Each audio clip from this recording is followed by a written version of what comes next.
Hello guys, welcome to my YouTube channel. And ఈరోజు మనం lucky the superstar movie కోసం మాట్లాడదాం.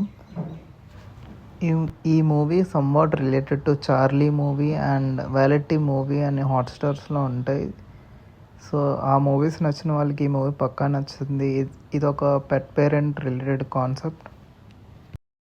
So మూవీలోకి వెళ్తే హీరో వాళ్ళ చిన్న పాపకి అసలు హెల్త్ బాగోదు. సో పాప హెల్త్ ఇంప్రూవ్ అవ్వడానికి హీరో చిన్న పప్పిని గిఫ్ట్గా ఇస్తాడు. అక్కడ నుంచి చిన్న పాప అండ్ పప్పి బాండ్ క్రియేట్ అవుతుంది. పాప హెల్త్ ఎలా ఇంప్రూవ్మెంట్ అవుతుంది అనేది చూపిస్తారు. ఒకరోజు హీరో పొలిటీషియన్స్ వాళ్ళ మనుషులతో గొడవ పడతాడు. వాళ్ళు ప్లాన్ చేసి పప్పిని కిడ్నాప్ చేస్తారు. ఇక పప్పిని పొలిటీషియన్స్ దగ్గర నుంచి తీసుకొచ్చి చిన్న పాపకి ఎలా ఇస్తాడు అనేది మూవీ కాన్సెప్ట్. మూవీ అయితే బాగుంది, వన్ టైం వాచబుల్. పెట్ లవర్స్కి అయితే చాలా బాగా నచ్చుతుంది. Thank you for watching. ఇలాంటి మూవీ రివ్యూస్ కోసం మన ఛానల్ని సబ్స్క్రైబ్ చేసుకోండి.